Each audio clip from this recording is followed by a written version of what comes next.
Good morning everyone and welcome to our online service. At doon po sa mga nasa sa YouTube at nasa sa ating Zoom and FB Live. So good morning to everyone and welcome sa ating Sunday celebration service dito po sa ating church at doon po sa ating online. Okay, my message today is about ang laman ng dibdib at ang buhang bibig. At yan ay maaaring sa iba sa inyo ay common na ang verse na ito. Sa iba naman ay maaaring hindi pa masyado niyang sinasaulo. But let us read. Sabahan niyo po ako sa pagbabasa. You can open your Bible, including those who are in your house, in your household, who are watching and join us in our Sunday celebration via Zoom, via FB live streaming. In the book of Matthew, chapter 12, verse 33 to 34, nakikilala ang puno sa bunga nito. Kung mabuti ang puno, mabuti rin ang bunga nito. Kung masama ang puno, masama rin ang bunga nito. Mga lahi kayo ng ahas, paano kayo makapagsalita ng mabuti gayong masama kayo? Sapagkat kung ano ang laman ng puso ng isang tao, ito ang lumalabas sa kanyang bibig. Kaya nga po ang pamagat ng aking mensahe ngayong umagang ito ay ang laman ng dibdib at ang buhang bibig. Kung ano ang laman ng puso, ay siyang lumalabas sa ating mga puso. Para merong rhyme, pinag-sana. Tayo ba minsan ay nagtataka kung bakit ang ating mga dalangin ay pakiramdam natin parang hindi yata sinasagot. Excuse me. At para ako si Mike Enriquez, excuse me po. Tayo ay nananalangin para sa kalutasan ng ating mga problema at tayo nananalangin din upang matanggap natin ang mga ipinangako ng Diyos sa ating buhay. Ang binibigkas na salita ay nagdadala. Ito ay may kapangyarihan upang lumikha sa ating paligid. Actually, sa magitan ng salita ng Diyos, nilikha ng Diyos ang lahat ng bagay, ang langit, ang lupa, ang lahat ng ating nakikita. That's how powerful is the Word of God. Ngayon po ay ating tutuklasin ang mga pamantayan o ang mga alituntunin na ang Diyos mismo ang naglagay. Na ito po ay magbibigay ng daan sa bawat isa atin upang ating bigkasin o salitain ang kanyang mga pangako at magkaroon tayo ng katiyakan para po matupad ang mga pangako ng Diyos. Alam niyo, ang susi po ay yung kapag ating binibigkas ang salita ng Diyos. Okay? Tandaan po natin, ang iyong pananampalataya ay dapat maging matatag. Dapat ito ay establisado sa ating puso at sa ating mga labi. Kaya, gaanon kahalaga na kung ano yung ating, sabi nga doon sa ating pamagat, kung ano yung laman ng ating dibdib, ay siya natin laging nasasabi. So, paano natin matitiyak na ang mga dalangin natin ay talagang dinidinig ng Diyos, lalakad tayo na may katagumpayan. Lalo na po sa panahon na ito, ngayon po ay mahigit na almost mag-10 months na, beginning March 17, 2020, ay nagsimula ng magkaroon ng lockdown or community quarantine sa ating bansa. Kasama tayo. At from March, April, May, June, July, August, September, October, November, December, ngayon po ay January na. This coming 17, this coming Sunday, sa susunod na Sunday, the next Sunday, ay eksaktong 10 buwan na tayo po ay nagkaroon ng quarantine or lockdown. Bagamat pinapayagan naman lumas, pero mayroong mga restriction. Tandaan po natin na natili po ang COVID. Yung kung COVID noon at COVID ngayon, pareho pa rin po yun. Hindi naman noon. Katunayan nga, meron pa ng bagong variant na COVID. Yung daw, mas mabilis makahawa. Hindi naman sinabing mas delikado o mas nakamamatay, pero mas mabilis ma-transmit o maihawa, mas contaminated siya. No? Kaya ang paggamit po ng mask, social distancing, at yung tinatawag na paglabas ng bahay, naroon pa rin po yung tinatawag na pagsunod sa protocol na tayo ay dapat ay lalabas lang dahil sa ito ay necessity. Okay? Maliwanag po ba yun? Okay, necessity. Pag sinabing necessity, hindi kasama doon yung mamemerte yan. No? Hindi yung necessity. No?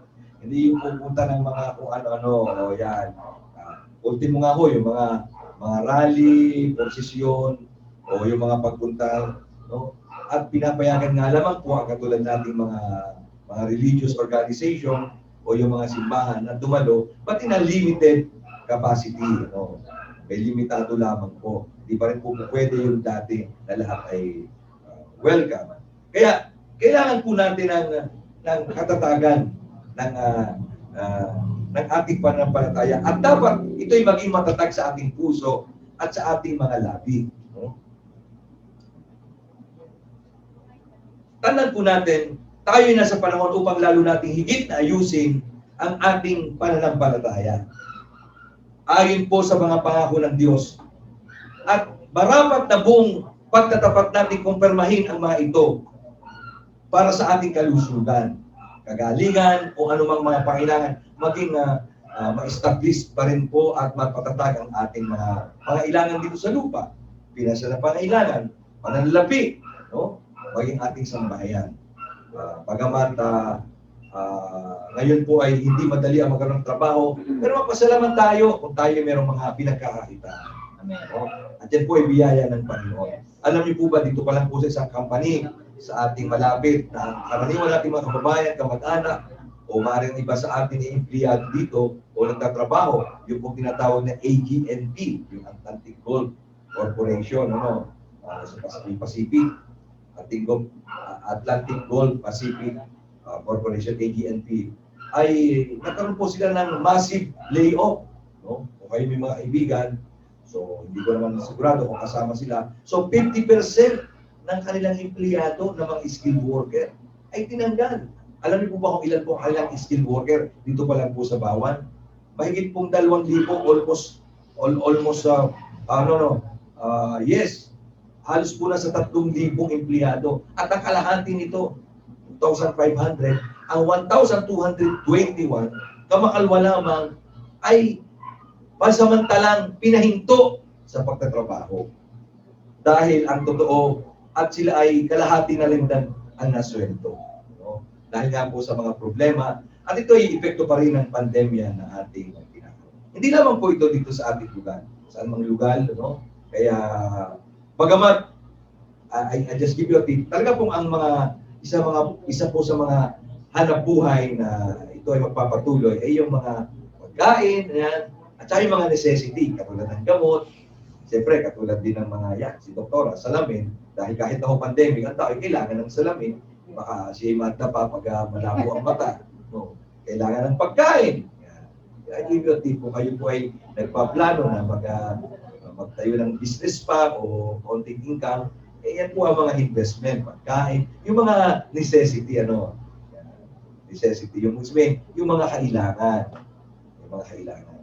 So, maging po sa ating ministeryo, kailangan natin na ayusin ang lahat ng bagay. At ito po ay may kaugnayan sa ating pananampalataya, sa ating labi, at sa ating mga puso. Kaya, mabibigay po sa inyo ng 4 na mahalagang bagay, paano po natin aayusin ang mga bagay nito. Ayon po sa ating teksto.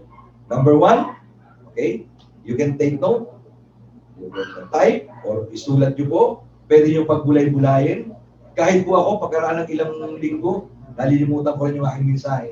Buti na lang, meron akong notes, kaya pwede kong balikan. No? Number 1, kaya iwasan ang mga negatibong kaisipan at kalooban. That's number 1. To establish and to have a strong faith, even in our heart, in our tongue, in our mouth. So, iwasan po natin ang mga negatibong kaisipan at kalooban. So, dapat po ay lagi tayong nakapokus sa magandang mga bagay. Iwasan nyo yung mga pangit na bagay. Kung meron magre-react na naman diyan, mag-comment. Iwasan nyo na pangit. Tumatawa si Jessel. Iwasan po natin, ulitin ko, iwasan ang mga negatibong kaisipan at kalooban. Hindi dapat tayong managhili o mainggit sa mga gawain ng mga taong walang pananampalataya o ang tawag ng Bible ay makasanlibutan. Sa aklat po ng Roma chapter 12 verse 2, huwag ninyong tularan ang mga pag-uugali ng mga tao sa mundong ito. So, ibig sabihin ba masama ba yung mga tao? Sinasabi ba natin masama? Hindi. Yung pamantayan ng isang taong walang pananampalataya. Hayaan ninyong baguhin kayo ng Diyos sa magitan ng pagbabago ng inyong mga isip. So, mahalaga po yung kung ano ang nasa sa ating mind. Para malaman ninyo ang kalooban ng Diyos, kung ano ang mabuti, ganap, at kalugod-lugod sa Kanyang paningin. Hallelujah. So, baguhin natin. At alin daw po dapat nating alamin kung ano yung mabuti. Kung ano yung ganap, kung ano yung kalugod-lugod yung magbibigay kaluguran sa Diyos. Dapat yun yung ating mga iniisip. Huwag po tayo mag-isip ng mga bagay na hindi mabuti para sa ating kapwa o hindi mabuti para sa ating sarili. No? Siyempre, pag kung mahal mo yung sarili, mamahal mo rin yung kapwa. So, huwag mong isipin yung mga bagay na naku, kawawa ako, saan ako walang kakainin. So, wala pa po akong alam na anak ng Diyos na nagtitiwala sa Diyos na pinabayaan ng Panginoon. Amen. Kailan man na hindi pwedeng mangyaring pabayaan ng Diyos ang kanyang mga anak. Sa kabila nga ng isang tayo pasaway, sino sa inyo dito ang sumala sa pagkain maliban kung ayaw mo talaga kumain? Sa totoo lang, ngayong pandemya, balita ko, hindi lang mga Kristiyano, pati hindi mananampalataya, mas dumami ang kain. Dati walang merienda, ngayon nagka-merienda pa. Dahil sa walang ginagawa na sa bahay lamang, abay may midnight, meron pang midnight snack. Lagi merong niluluto. Lalo na ngayon, alam niyo nung bago-bago, siyempre, talaga nagulat ang lahat. Marami ang mga nagsarang mga kumpanya, lalo na po yung kahit po yung mga restaurant, siyempre, dahil naging delivery, or kaya ay for pick up na lamang ang kanilang paraan. So marami na apektuhan, maging malaking mga restaurant. Pero, sa kabila noon, kumakain pa rin tayo. Ang biyaya ng Diyos ay sagana. Katunayan nyo, mas masarap pa nga ang kinakain. Mas masarap pa nga ang kinakain ng iba sa atin. So, bakit po? Kasi kapag ginaya natin ang pamantayan ng mundo, mapapahamak tayo. Kaya nga, kapahamakan ang dulot ng pamumuhay sa pamantayan ng mundo. Ito po ay lagi kong nababanggit, pero bibigay ko ngayon ng verse. Kawikaan 16:25. Tandaan niyo po ito. Kawikaan 16:25. Dito po sa ang salin ang salita ng Diyos, maaaring iniisip mo na sa tamang daan ka. Sa ibang salita, doon sa mabuting balita, may mga daan tila matuwid sa paningin ng tao. Sabi naman po dito sa salin kung binabasa, maaari na iniisip mo, akala mo na sa tamang daan ka. Ngunit ang dulo pa nito ay kamatayan. Ang dulo pala nito ay kamatayan. Sa ibang salin naman, subalit ang dulo nito ay kapahamakan. So, hindi dahil sa akala mo'y tama. So, minsan po, delikado yung akala. Mapanganib yung akala mo. No? Akala mo kasi, sorry po akala ko, pero ang dulo naman pala ay kamatayan. May mga daan tila matuwid sa paningin ng tao, subalit kapahamakan ang dulo nito. Sabi din po ng Kawikaan 28 verse 26, hangal ang taong nagtitiwala sa kanyang sariling kakayahan. Alam niyo, tayo po ay mayabang siyempre. Tayo kaunting kahambugan, yabangan. Pero dapat po, inababago tayo ng Panginoon. Katulad ko po, siyempre, mayabang. Pero kung mayabang may konti na lang, kailangan po ay mabago tayo. Huwag tayo magtiwala sa ating sariling lakas. Dahil may hangganan po ang sino mang tao. Minsan kasi, may alam na tayong konti, akala natin alam na natin ang lahat ng bagay. Dahil marunong ka mag-reformat ng computer, akala mo IT ka na. Marunong ka mag-reseta, akala mo doktor ka na. Marunong ka magsukat at gumawa ng kaunting plano. Minsan akala natin tayo inhinyero na. Iba po ang mahirap po ang isang tao na, alam nyo, wala naman po, yes, we are trying to be a jack of all trades. Gusto natin alamin ang lahat ng bagay. Pero the truth is, wala naman taong talagang alam ang lahat. Maaaring may alam ka, pero hindi ka pwedeng maging eksperto sa lahat ng bagay. Hindi ka pwedeng maging eksperto sa lahat ng bagay. Kaya nga po, ang Diyos nagbigay ng biyaya sa atin at mayroong kanya-kanyang grace na ibigay ang Panginoon. And we should respect the grace of one another. And kapag ito po'y ating pinagsasama-sama, nagtutulong-tulong, doon po tayo nakagagawa ng mga kamangha-manghang bagay.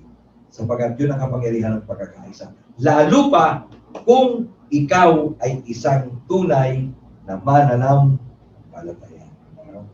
Sabi ng Kawikaan, hangal ang mga tao nagtitiwala sa kanyang sariling kakayahan. Ang mga tao namumuhay na may karunungan ay ligtas sa kapahamakan. So ang pagiging marunong pala ay hindi yung alaman mo ang lahat ng bagay, kundi marunong kang kumilala at pagpakumbaba at rumispeto ng biyaya ng iba rin tao. Amen. So, dapat po natin i-respect ang lahat ng bawat isa. Katulad po ng mga anak, kahit paano sabihin mo, hindi mo pwedeng lampasan ang biyaya ng iyong magulang. At ilan man, hindi ka makababayad sa iyong magulang.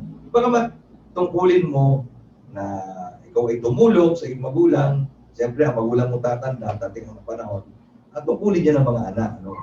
Pero, huwag mong isipin na kapag ang magulang mo ay binili mo ng sasakyan, pinagpagawa mo ng bahay, binibigyan mo ng pera, nakabayad ka na, no? Walang anak na pwedeng makabayad sa kanyang magulang. Magagawa mo lang ito pag ikay nagkaanak, doon mo gawin ito sa inyong anak. No? Kaya nga tawag ito, you can only pay forward, but you cannot pay backward. Hindi mo pwedeng bayaran ang iyong magulang. Tandaan po natin, huwag kang magmamalaki.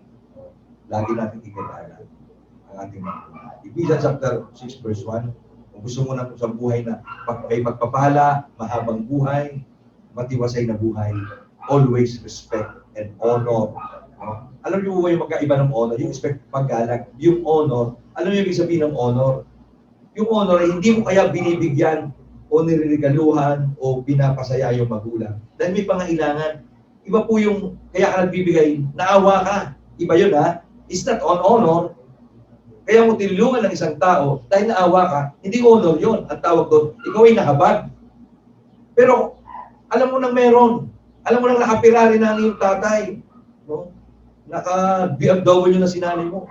Ibinili mo pa ng mas maganda pa sa sakyan. Hindi dahil sa wala sa sakyan. Because it's a part of your honor. Naintindihan mo ba ibig sabihin ng honor? Kaya ka nagbibigay sa isang taong ino-honor mo, ay hindi dahil sa sa'yo wala. And I appreciate those who are, at hindi ko po sinasabing magbigay, but I really appreciate.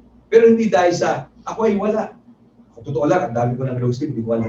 Pero tuwan-tuwa ako pag nagbibigay. And I try to, pag may nagsusunod, alam ko, nangako na nga ako sa birthday mo, bibigyan kita ng low sleep. At rin, dami ko na hindi ko maintindihan ako. Parang meron pa kaya taong hindi nasusuot. Pero, kaya po yung ginagawa, that's a part of honor. Hello? Kaya mo, ba't mo ba niririgaluhan sa may birthday? No? At pag may birthday ka lang mo sa, minsan kasi, kaya mo binibigyan ng isang tao, hindi dahil sa siya may pangailangan. Dapat po part ng pag-honor mo rin sa kanya. Naintindihan po ba natin? Kaya mo binibigyan ng kaibigan mo, kuwawa naman yung, no. Dahil gusto mo bigyan dahil because he's your friend. It's part of your honoring your friend. No? Bakit mo ba binibigyan? Lagi ba kailangan ng chocolate ang iyong boyfriend, ang iyong girlfriend? Hindi naman. Pero bakit nagbibigay ng regalo? It's part of his honor. Pagpapailangan niyang paggalang, pagmamahal, pag-honor. Because you honor your relationship. Naintindihan po ba natin? You honor your relationship.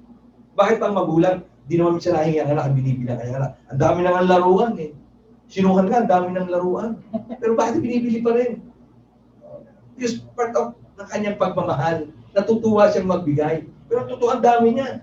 Nung panahon na gusto ko siya ng bako, nako, punta kayo sa kanyang laruan, dami niyang bakong laruan. May maliit, may malaki, lahat. At hindi naman niya malalaro sabay-sabay. Pero bakit nagbibigay pa rin ng mga tao? Natutuwa sa kanya. Because they love the child, they love, and they want to give. Hindi dahil sa wala siyang laruan. May mga bata nga, wala nga laruan. Natanda ko ano kami bata eh. Hindi ako nagkaroon ng laruan baril-barilan. Ingit na ingit ako sa aking mga katabi. Mga kapitbahay ko siyempre, mamaynila yung kanilang mga magulang, pagpasok, may mga baril-barilan sila. Yung pag pinari mo inadikit sa mga noo, nakikigawak lang ako. Kasi mga kalooban pa. Tapos, ang aming laro, igagawa pa kami na aking ama ng lata. Ang aming pagtraktakan ng hilangin. Nagkaroon lang kami ng laro ang biniling baril-barilan. Yung pampambagong taon, yung kahoy na balakatan. Ginaganon. Tuwan-tuwa na kami. Siyempre, marami kami magkakapatid. Hindi naman mayaman ang aming magulang. Magamat may hanap buhay, siyempre. Hindi mo magbibigay ang lahat. Pangarap ko nung magkaroon ng bisikleta. Hanggang sa ako'y lumaki na, natuto ko mag-bike sa aking tiyo. Natuto ko mag-bike. Hanggang sa ako'y nagbinatan, hindi ako naibili ng bisikleta. Hanggang sa ako'y, nung ako'y makabili ng bisikleta, malalaki na aking mga anak. Malaki na yung mga anak. Yung mga anak ko, una pa nga sa akin bumili ng bisikleta.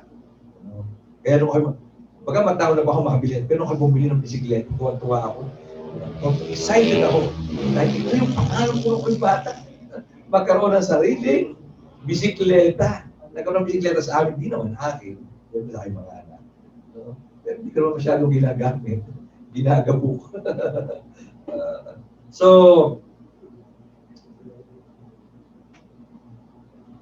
Kaya mahalaga po ang yung ating kaisipan ay nasa tama. Yung ating kalooban. Alisin natin yung mga negatibong mga bagay. Huwag tayong reklamador sa maraming bagay. Okay? Pangalawang bagay. Iwaksi ang mga mali at mapandayang paniniwala. Iwaksi ang mga mali. Minsan po yun ang mahirap eh. Lalo na kapag minsan malapit sa iyo isang tao, minsan kahit na mali ang paniniwala, minsan hindi tayo humihimik. Yes, hindi naman kailangan natin kontrahin lang sila. Pero dapat ingatan natin, bantayan ang ating pong sarili, ang ating espiritu, na huwag tayong mahawa. So yung sabihin, in our mind, in our heart, iwaksi agad natin kung ito'y mali. So, kung hindi ka man humihimik, dapat iwaksi mo. You must delete. I-delete mo agad sa iyong mind, sa iyong heart. Lalo na po yung mga deception, yung mga mapandaya, ibig sabihin, tila sa iyong paningin ay tama. Gagamitin din ng verse ng Bible, kahit pilipit. Kahit pilipit ang salita ng Diyos. Yes, importante ang salita ng Diyos. At importante rin po ang pag-witness ng banal na Espiritu. That's how important kung bakit po ganon kahalaga ang pagbibuild ng ating spirit. Yes, we cannot build our spirit without the Word, but it's not enough na alaman mo ang salita ng Diyos. You need the Holy Spirit, and you need your brother and sister in Christ. You need the right mentor. You need the right church. You need the right training. Hindi lahat ng training, hindi lahat ng church, hindi lahat ng tao na tuturo ay dapat mong pakinggan. Sometimes it's not fitted for the calling na nilalagay sa'yo ng Panginoon. Hindi ito fitted sa purpose mo sa buhay na ito. Kaya, iwaksin natin ang mga mali at mapandayang paniniwala. Huwag tayong patadala sa mga mali paniniwala at mga maling inamulatan. No? Dahil sa inamulatan, kinasanayan, ginagawa ng iba, napapagpa natin naman sila eh. Ba't yung duminig sa dalangin? Nung kinalalangin ika, saktong gano'n rin duminig. No. Alam niyo ba, ang diablo po dumidinig din sa dalangin ng tao? No?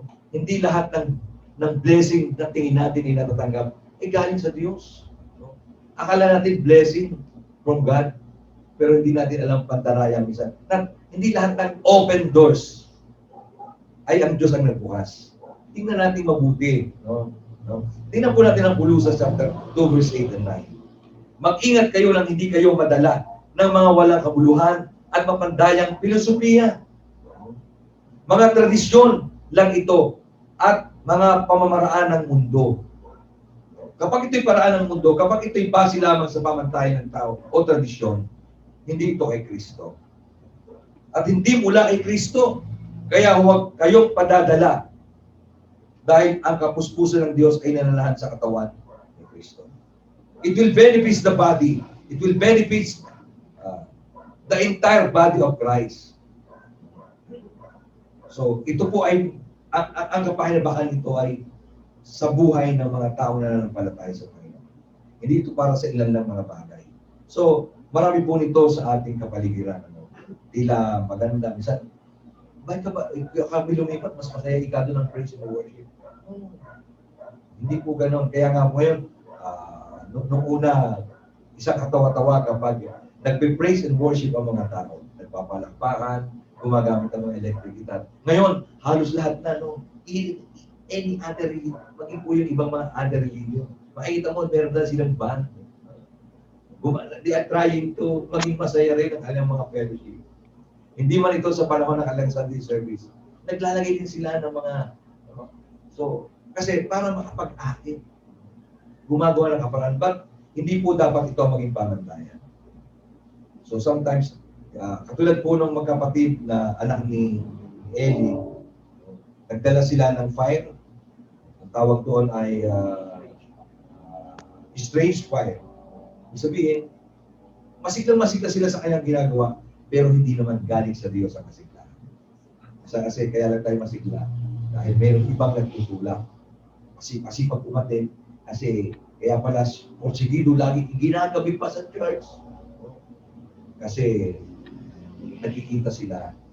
Yung iba kasi ganun, no? Kaya masigasig. Dapat po, wala. Dapat, iba po yung, alam natin yung iba yung kaibigan, iba yung space ng mga pagliligawan, iba yung space ng pagliligaw. Huwag nating paghahalo-haloin. Yung iba kasi nalilito pinagsasama-sama, no? Pinaghahalo-halo. Iba yung pagmamahal mo sa iyong asawa, ibang pagmamahal mo sa iyong anak. Huwag mong paghahaluin. Ibang pagmamahal sa kaibigan. Iba rin ang paglilingkod sa Diyos. Iba rin ang paglilingkod sa kapwa. Iba rin ang paglilingkod mo sa iyong sambahayan. So, kaya po, nagkakaroon ng problema ang marami. No? Hindi nila na maintindihan kung alin pa. Kunwari, nagtutulungan sa Minsan, hindi niya ma-differentiate kung alin ang paglilingkod at alin ang mga bagay na pansarili. Sabi po ng verse 9, kaya huwag kayong padadala dahil ang kapuspusan ng Diyos ay nananahan sa katawan ni Kristo. Mga paniniwala at kauliang hindi natutunan kay Kristo Jesus. Ano po yun? Mga walang kabuluhan, papantayang filosofiya, tradisyon, at mga pamamaraan ng mundo. So, kailangan po iniingatan natin. Let us bantayan natin po ang ating puso at ang ating isip. Na huwag tayong madaya. No? Dahil sa masaya, hindi natin napamalayan. Because ang hinahanap natin ay saya pala. Hindi natin hinahanap ay ang Panginoon. Dapat sa lahat ng pagkakataon, hinahanap natin ni Jesus. Amen. Dapat nakikita at nahayag ang Panginoon. At doon po natin doon mo lang masusumpuhan yung tunay na kagalakan. Kapag ang lahat ng bagay ay nakikita natin at kasama natin si Kristo. Sabi ng pangatlong bagay, isa-isip at laging isa puso ang mga pangako ng Diyos ayon sa kanyang salita. Isa-isip at laging isa puso ang mga pangako ng Diyos ayon sa kanyang salita. Sabihin, huwag tayong mag-alinlangan. Huwag tayong matakot. Huwag tayong mag-alinlangan. Hebrew chapter 10 verse 23, magpakatatag tayo sa pag-asa natin at huwag tayo mag-alinlangan dahil tapat ang Diyos na nangako sa atin. Panghawakan po natin yung pangako ng Panginoon. Panghawakan natin ang pangako ng Diyos. Upang ang kanyang pabor ay lagi nating maranasan. Sabi ng Marcos chapter 11 verse 23, doon po sa ang salin ay ang Biblia. Katotohanan ang sinasabi ko sa inyo na ang sino mang magsabi sa bundok na ito, mabunot ka at mapatapon ka sa dagat at hindi nag-aalinlangan sa kanyang puso. Kung naniniwala na mangyayari ang kanyang sinabi, ay mangyayari nga iyon sa kanya. Nung last Tuesday, ay kami po ay nakipag-meeting kay Mayor Wilson Maralit ng Balete. At first time po nakarating sa bayan ng Balete. Yung palang kanilang munisipyo, ang likod pala ay Lawa. Kasi sabi ng Mayor, mainit dito sa amin. Lalo sa kaming court kasi hindi air condition. Lalo po namin gamitin yung court para sa isang pambayang katitipon. Lalo po sa kaming February. At first time po rin namin si Mayor, first time po rin namin sa bayan. No? At sabi ng Mayor ay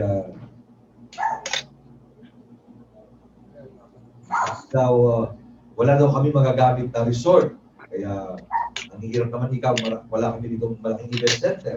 Yung mga resort ikay, okupado na ng ang probinsyano, doon pala nag-shooting. Doon pala ang sayang. Yung mga aga-aga, pwede naman siya sa tirahan. Nakita ko si Coco Martin.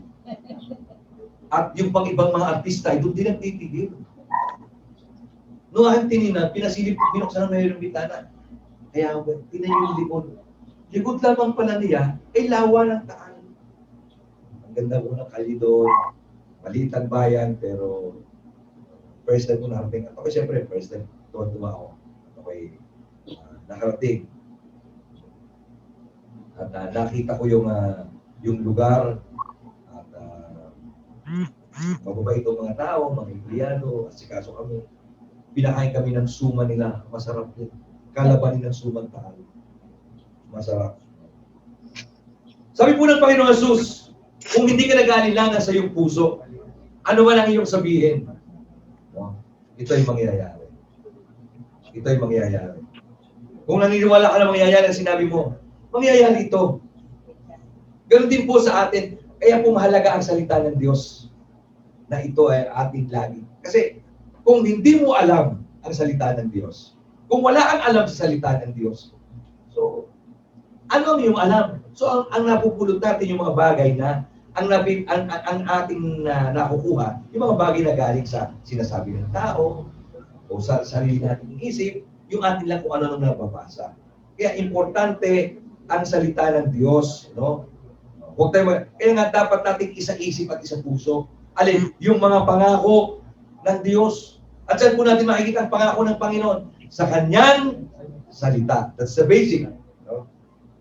Ano bang pangako ng Diyos na wala at kasalungat ng Kanyang salita? Hindi yan pangako ng Diyos. Hindi yan pangako ng Panginoon. Ang pangako ng Diyos ay hindi pwedeng sumalungat sa Kanyang prinsipyo, sa Kanyang espiritu, sa Kanyang salita. Hallelujah. Lagi tayong manalangin at ingatan ng Diyos ang ating puso at isipan. Paano po natin, kailan natin ito magagamit ang salita ng Diyos? Especially in our prayer. Kaya nga po importante yung may saulo tayo. Kaya importante binabasa natin ang Bible, pinag-aaralan, at sinasaulo. At ang tanong po ng mayor, sabi, yung mayor po na yun ay dati nagtago. Nung nabubuhay pa yung kalat mayor, ay halos maraming tao namamatay doon. Lahat na nagpaplano kung kandidatong mayor, namamatay, pinapatay. Ang suspect nila, yung dating mayor na namatay, na na-snipe doon sa basketball court, mayor ng Balete. At ang ginawa itong vice mayor siya noon, nadago siya. Sinabi ng mga tao nagmamalasakit, "Naku vice, kung gusto niyo ba kung humaba ang inyong buhay, kayo ay magtago na." So, nagtago naman siya, sinunod naman niya. So, hindi dahil siya natatakot, kundi dahil sayang nga naman ang kanyang buhay. Hindi naman siya, kumandidato nga naman para makipagpatayan. So, nagtago na lamang siya.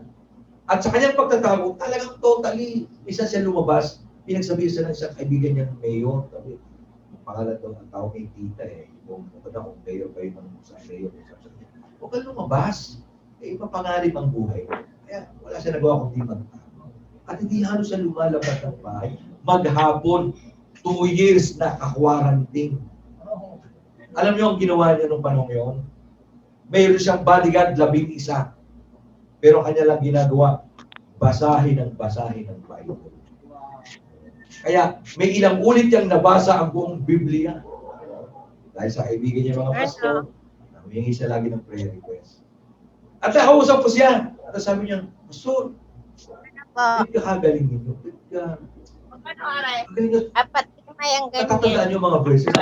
So, lahat nyo ang Bible lang, hindi naman ang Ito, sa ulo ng maraming verses, merong passages, at merong Ano kulay? pero hindi naman muna.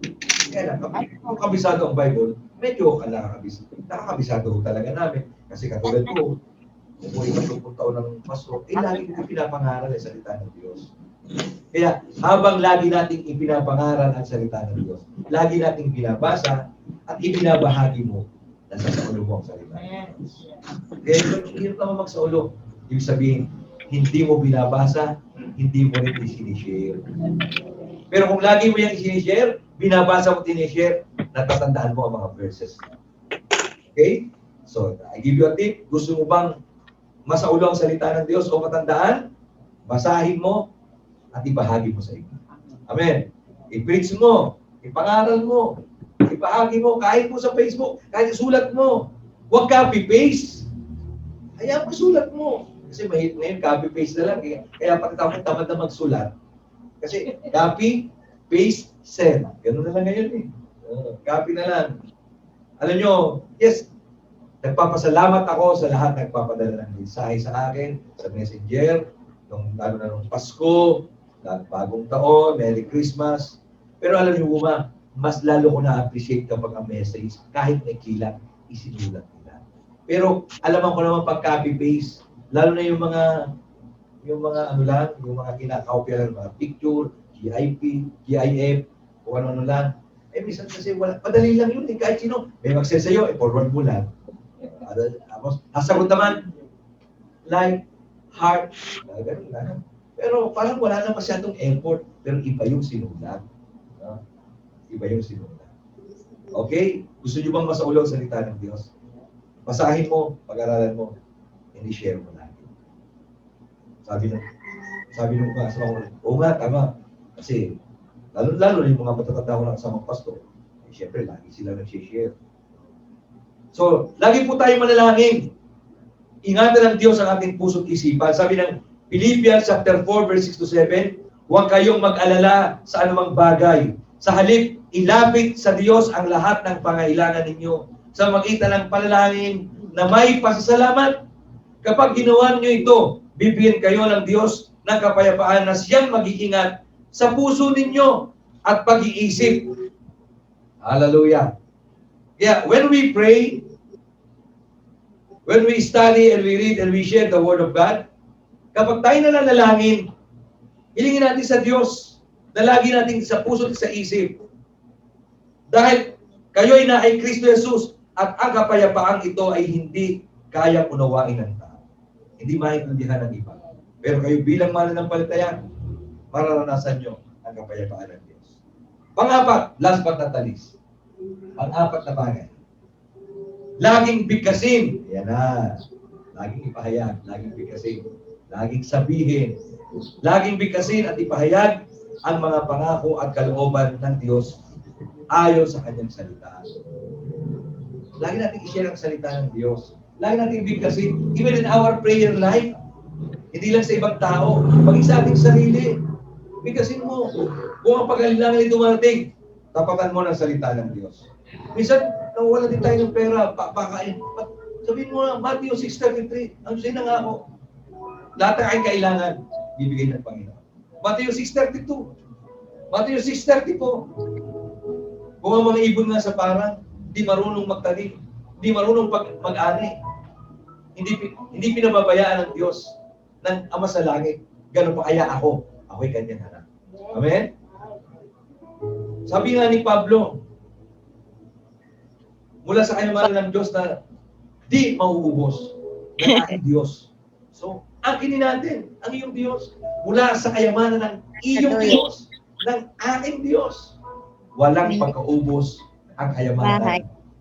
Kung ang Diyos mo at Diyos ko'y pareho, walang pagkaubos ang kanyang kayamanan. Yung aking Diyos, walang pagkaubos ang kanyang kayamanan. Amen? Maliban na lang, ibangin yung Diyos kaysa aking Diyos. Hindi na uubusan ng Panginoon. Hindi kayang patayin ng Panginoon. Hindi kayang, kapag ang Diyos ay, hindi kayang hadlangan ang pag-ibig ng Panginoon. Alam nyo lang, walang taong pwede kumadlan. Pangkadihan. Ang jablong di kayang kumadlan. Alam niyo lang po ba kung sinong nakakahadlan sa mga pangako ng Diyos sa ating buhay? Ikaw ang ating sarili. Ano kaya to? Yun ang naging dahilan kung bakit minsan nagkakaroon ng pagitan. Pero salamat sa biyaya at tulong ng Panginoon Jesus na siya ang nag-uupong, siya ang nagtutugsong, siya ang nagiging tulay upang kalimutan ng Diyos ang lahat ng ating karamihan at makalapit tayo sa Kanya sa trono ng Kanyang mga bagay. At doon ay mailapit natin anuman ang ating pangailangan. Mailagak natin sa pangalan ng Panginoon. Lagi natin ibigkasin at ipahayag ang Kanyang mga pangako, ang Kanyang salita. Sabi ng Marcos chapter 11 verse 24. Kaya tandaan ninyo, anuman ang hilingin. Sabihin, anuman ang ating bigkasin, anuman ang ating ipahayag, anuman ang ating sabihin. Sabihin po natin, hilingin, bigkasin, ipahayag, sabihin, deklarasyon. Kasama pa rin yun, ano? Ano man yung ating i-declare? Ano man ang ating bigkasin? Ano man ang iyong ipahayag? Na galing sa iyong puso't isip, ha? Hindi basta lang binikas. Galing sa iyong puso't isip. Anong sabi ng Bible? Kaya tandaan nyo, ano man yung hilingin? Ano man ang hilingin ninyo sa Diyos? Sa panalangin. During in our prayer time. That's how important also prayer. Kung paano mo huwag kaliligtaan magbasa at bigkasin ang salita ng Diyos, huwag mo rin kaliligtaan manalangin. Manampalataya kayong natanggap na niyo ito at matatanggap na ninyo. Kaya nga sabi rin ng Bible, akin magpasalamat, panalangin. Ibig sabihin, panalangin may pasalamat. Di ba pag may nagbigay sa iyo ng isang bagay, ano mo sinasagot mo? Para sino ka? Thank you, Papa. Pag may nagbigay, thank you. Pero pag wala pa nagbibigay, hindi ka naman nagte-thank you. Pero sa Panginoon, kapag ito'y pinanalangin mo, magpasalamat ka na. Ibig sabihin, kasi naniniwala ka, ibinigay na ito ng Panginoon. Amen. Hallelujah. Siyempre sa tao, sa akin pa sa lahat pagbigay. Bali ba nagbibigay? Ay, salamat ka pala sa ibibigay mo sa akin. Hindi mo ka bibigyan. Pero sa Diyos, dahil ito'y kanyang pangako sa iyo, kahit ito hindi mo pa literally natatanggap, magpasalamat ka na. Amen. Sabi po ng ating binasa sa aklat ng Ephesians, panalangin may pasalamat. Ang sabi ng po ng Mark 11:24, angkinin mo o tanggapin mo. Angkinin mo na tanggap mo na ito. Ayon sa kalooban ng Diyos, ayon sa kanyang salita, ano mang iyong hilingin, ito nga iyong matatanggap. Ang bawat salita ng Diyos na ating binibigas, na may pananampalataya ay mangyayari. Ito'y tiyak magaganap. Hindi mo man nakikita, hindi mo man nahahawakan sa oras na ito, hindi mo man nahahamoy. Sa ipa lamang puso't isipan, ito'y nangyari na. Ito'y mangyayari. Ang sabi ng Isaiah 55 verse 11, hindi babalik anumang binigas ng Diyos, anumang ayon sa kanyang salita, anumang idiniklara ng Panginoon, anumang sinabi ng Diyos, anumang ipinahayag ng Diyos ang kanyang salita. Gayon din ang aking mga salita, sabi ng Bible. Ito sinabi ng Panginoon, hindi ito mawawala ng kabuluhan. Isa sa katuparan ito ang kanyang ninanais. At isa sa gawa ang kanyang layunin. Kung bakit ito pinadala, sabi ng Panginoon. Ibig sabihin, hindi ito babalik sa Diyos nang walang kabuluhan. Ibig sabihin, nang hindi ginaganap ang ipinangako nito. Kapag sinabi ng Diyos, ikaw ay pinagaling sa kanyang mga latay, ang hindi mo pinagaling ka. Hindi ito babalik sa Diyos nang walang kabuluhan. Sinabi na kay salita, sa salita ko lamang napadala, hindi bumalik. Hallelujah! Mula sa kanyang kayamanan walang pagkaubos, ibibigay niya yung pangailangan. Kung unahin mo na pag sumakita ng lahat, ang kanyang katwiran, lahat ng iyong kailangan, idadagdag ng Diyos. Idadagdag. Ang Diyos po ang magdadagdag. Hindi ang ating pagmamaraan. Manalig tayo pananampalataya. Huwag natin pong katamaran o ipagwalang bahala o di pagbibigay pansin sa halagaan ng salita ng Diyos. Minsan kasi, kung gaano kahalaga ang ating pagkain, ang ating exercise, ang iba natin mga tungkulin ng pagtatrabaho, mahalaga lahat ng yan. Kapag hindi mo ginawa, abay, mapapahama ka rin. Kung ito'y naging tamad, abay, Pag tamad ka maghugas ng pinggan, wala kang kakainin. Lalangawin, mikrobyo. Pag tinamad kang maglaba ng iyong damit, mamaho. Pag tinamad kang magtrabaho, wala kang susunduin. So, mahalaga. Pag tinamad ka mag-exercise, may lalaki ka ng lalaki. Pag hindi naman na kumain, abay mamamatay ka. Ganon din ang salita ng Diyos. Huwag natin katatabaran. Kung paano kailangan mong kumain, kailangan mo ang ibang mga bagay. Mas lalo higit, kailangan natin ang salita ng Diyos. Ang tao hindi lang nabubuhay sa tinapay. Nag-aayuno pa nga si ng Moses. Tayo ngayon pinag-aayuno pa. Ibig sabihin, pwede mong lagpasan ang mga pagkain panlupa ng ilang araw, paghapon, 3 araw, 4 na araw. Si ng Moses nga, 40 days, 40 nights. Si Jesus Christ nga, hindi kumain 40 days. Hindi ko sinasabing 40 days hindi kayo huwag kumain. Malibang ito yung conviction sa iyo, sigurado mong pinapagawa ng Diyos. You can fast 3 days, 2 days, 1 week, pero mag 40 days. Kung natin gagayanin yung iba, ay lalampasan ko pa ang Panginoon, nag-ayuno ng 40 days, at nilampasan pa, naging 44 days, 4 na araw na patay, tama. Taga rito yun. Ito kapitbahay ng doktora dito. Lalampasan pa daw niya si Jesus. Namatay talaga. O gano'n. Mahalaga ang lahat ng bagay. Pero huwag natin din katatamaran ang pagbabasa ng salita ng Diyos. Amen. Huwag natin ipapawalan bahala. Kung paano mo yung ibang bagay ginagawa ng araw-araw. Ito nga, mas madaling gawin eh. Buksan mo lang ang Bible, babasahin mo lang. Pero hindi ko minsan alam, bakit kaya kinatatamara? Ay, mas mahirap dito ang magpala. Mas mahirap dito ang magsaing. Babantayan mo. Kahit para isugar yan, bantayan mo mabuti. Pag nasira, ilaw. Kasi kaya ako alam, marami sa may rice cooker na nasira. Medyo hilaw na naman natin. Ako nasira na naman ang rice cooker. Hindi na bantayan. Mag-exercise. Kung tamad ako mag-exercise, kakapagod naman eh. Pero kailangan kong gawin. Lalakad sa umaga.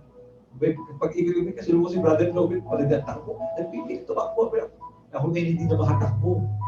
Pero lakad. Lagi naman lahat na may isang oras. Wala ka naman pupuntahan. Lakad na lahat. Nakakainip din yung pag-YouTube din na nakikita mo. Nung bago excited. First time ko naglakad kung sa may mata sa lupa. Pero ngayon, 3 beses ako naglalakad. YouTube din nakikita. Minsan naglalakad ako pa rito. Wala na. Hanggang dito sa may Concordia. Kaya mas gusto pag madilim. Kasi kung konti nakikita. Pag araw yun din nakikita. Pero kailangan kong gawin. Dahil kailangan nakikita ko. Hawas mo ng salita ng Diyos. Ang maganda po salita ng Diyos, hindi mo kailangan ng uniform. Hindi mo kailangan mag-medyas, mag-sapatos. Hindi mo lang, pag ako magbabay, ako, dahil ko lang nabili yata ng pabiling short, yung cycling, pero hindi ko na nagagamit yung huli. Kahit pa magbike, pupunta lang ako din sila na kuhain, nakakadalawa akong pahinga. Pero nagpipilit pa rin. Pero ang salita ng Diyos, napakasimple ko yun. Bubuksan mo lang pamasahin. May meditate ko. Huwag natin katamaran ang kahalagahan ng salita ng Diyos sa ating pang-araw-araw na pananalangin at pagbubulay-bulay. Isasama natin. Kapag wasto, maayos at tama ang ating puso ayon sa salita ng Diyos, wasto at maayos din ang lalabas sa ating mga puso. At wasto rin at maayos at maganda rin ang mangyayari sa ating paligid. Amen? Ganuman kasama at kapangalit ng paligid na ating ginagalawa kapag kasama mo ang salita ng Diyos. Kapag ito'y nasa iyong puso, nasa iyong isip. Kapag ito'y lagi mong binibigkas, ito ang laman ng iyong puso, ito ang lumalabas sa iyong labi. Kung ano ang buhang bibig, yun ang laman ng tindig, yun ang mangyayari sa iyong paligid. Pero pag ito'y puro galit, uot, sama ng loob, pag-alinlangan tao, hindi na magiging kapatid. We can change the world that we live in. Hindi mo kaya baguhin ang buong mundo. Pero at least yung mundo mo ginagawa. Yung sphere ng iyong influence, kaya natin baguhin. because of the power, the word of God in your mouth, from your heart. Hallelujah. Kaya napakahalaga na ating binabasa at sinapuso ang salita ng Diyos. Kung ano ang buhang bibig, ay siyang nangyayari. Kung ano ang sinasabi, ay siya ring nagaganap. Sa gayon, ang buhay mo ay laging may katiyakan ng pabor at pagpapala ng Panginoon. Mabubuhay ka sa ilalim ng biyaya at natatanging pabor nagmumula sa Diyos. Mangyari ito sa iyong buhay. Sa pangalan ng ating Panginoon Jesus. Amen. Tayo po ito kayo, tayo manalangin. Hallelujah. Hallelujah. Let's give a clap over to our God. Yes, Jesus. Yes, Lord. Thank you, Father God. Actually, ang mensahe ko po ito ay parang na-share ko na din sa akin isang umaga. Kasi ito ay natanggap ko nung Huwebes ng umaga. Usually, pag Huwebes, meron ako nakahanda ng mensahe. Ba't nung di matanggap ko? Hindi na ako nakatiis. Kaya ipinoward ko agad sa inyo yung apat na bagay. Medyo nabago lang ako, pero almost same naman. Yung ibig sabihin. Ishare ko agad ito sa ating kapatid. Ganun po kayo. When God revealed these things, the basic, very simple message. Madaling tandaan. Pero very powerful. Kapag ito'y ating i-apply sa atin. Pang-araw-araw nating i-apply para nasa yung highly favored ng Panginoon. Kahit po yung mga nasa susum, i-apply niyo po ang yung natutunan niyo. Para naranasan niyo ang pabor ng Diyos. Hallelujah. The power ng salita ng Diyos. Salamat po, Ama, sa pagkakataon na ito na kami po ay nabigyan muli ng kapahayagan na nagmumula sa iyo. At aming pong dalangin ay patuloy mong bigyan kami ng isang pusong dalisay, isang isipan na laging kong nakapokus sa iyong mga pangako, sa iyong salita. Bigyan po kami ng pagkakataon upang lalo namin kauhawan at matutunan, may apply, may bahagi rin sa iba ang iyong mga salita. Hayaan mo, Panginoon, na ito'y manahan sa aming mga puso. At manatiling buhang bibig namin ang aming mga labi. At patuloy na ito'y gumawa at kumilos at gumawa ng pagbabago. Mula sa aming kalusugan ng aming katawan, sa aming pangailangan, sa aming mga pananalapi, sa aming kabuhayan, sa aming pamilya, O Diyos, sa aming mga sampahayan, sa aming lipunang ginagalawan, sa aming mga paglilingkod, sa aming mga ministry. Lord, we speak blessing.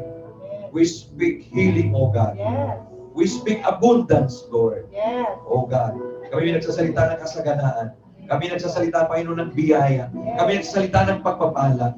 O, salamat. Kami nagsasalita ng kagalingan. Kami nagsasalita ng kaligtasan ng aming mga mansabuhay. O, mangyari ang lahat ng ito, O Diyos. Salamat po, Panginoon. So, po namin ibinabalik ang lahat ng pagpulit na salamat. Sa pangalan ng aming Panginoon Jesus. Ang lahat po ng pinagpala ng Diyos, kahit po yung nasa Zoom, nasa FB, nasa YouTube, ay magsabi ng malakas na Amen! Amen!